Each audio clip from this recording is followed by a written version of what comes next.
At first glance, this is not the home of Britain's biggest map lover, but the signs are there. So you've got almost 2,000 maps? Almost 2,000. And this is just a small portion of a that. small portion of them housed in this plan chest. Oh my goodness. Look at that. These are the Ordnance Survey Popular Edition maps, 1-inch maps from 1920s, 1930s. And then if you like those, we've got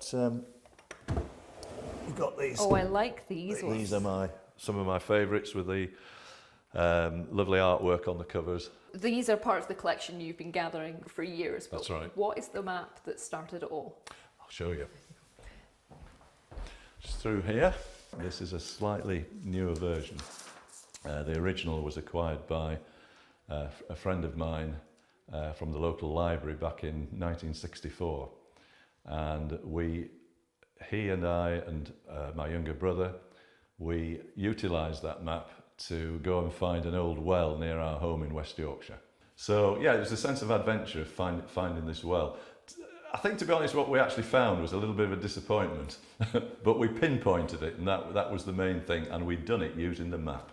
It was the journey that got you there. It was the journey that got us there. Some of the maps Nigel has are more than 100 years old, a snapshot in time of different regions, and each one beautifully decorated. This is an Ordnance Survey Popular Edition map from the 1920s and 30s, and it was this that really sparked the collecting. When I first discovered one of these, I was living in the northeast of England near Newcastle at the time, and I think I found the version for Newcastle upon Tyne, and when I opened that one up and saw its contents, I was fascinated by seeing the sites of what were then coal mines, the railways that there were at the time. And also you can see how roads have changed and indeed how smaller some of the local towns and villages were at the time.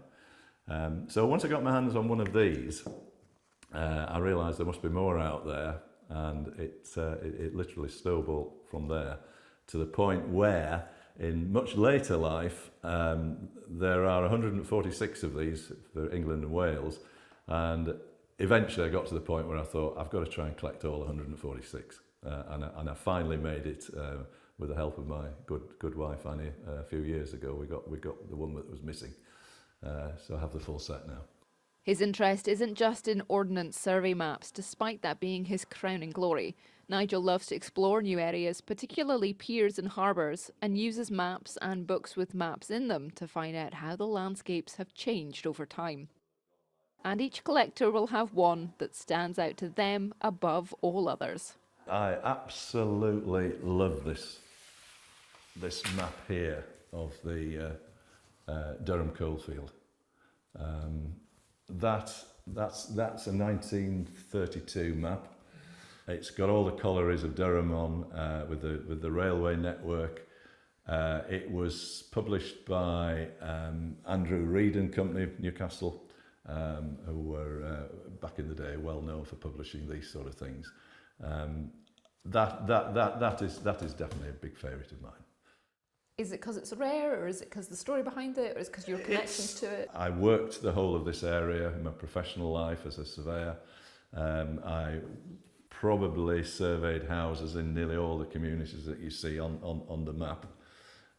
So I can relate to these places, but I've always had an interest in mining and mining history, originally coming from a mining community in West Yorkshire. Despite having the biggest collection of Ordnance Survey maps, it's a case of you don't sell yourself as an expert, do you? No, I'm not. No, I'm not a map expert. I'm not a cartographer.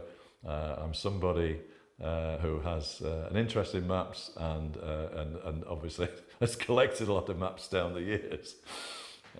No, I'm not a map expert. Why do you collect maps? Is it to complete a collection? Is it to find out what's inside? Why do you do this?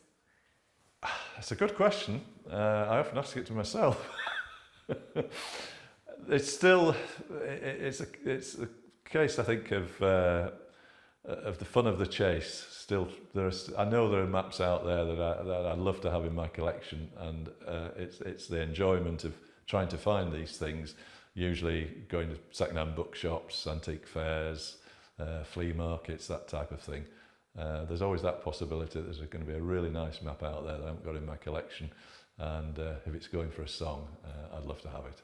Nigel is also a keen hiker, and while some of his maps are stored and treasured, others get plenty of use. We've seen Nigel's map collection, or just a small portion of it. Yes, but you have. Annie, how do you feel about Nigel's passion?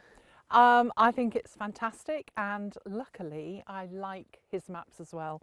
They're fascinating, they're full of history, they're beautiful to look at, which I know you've seen, and I love names. We use them when we go away on holidays. And you also get involved in trying to find them as well. Which is great fun. And I actually found the last one that he needed for his collection that I think he showed you earlier. And I was so excited because he'd been searching for that particular map for quite a few years. So yeah, it's good fun, and they're lovely. They really are. And they don't take up too much space at home? No, I try and make sure he keeps them nearly all in his room or in the plant chest. So yes, they're fine. And Nigel, any plans to expand the collection even further? Well, possibly.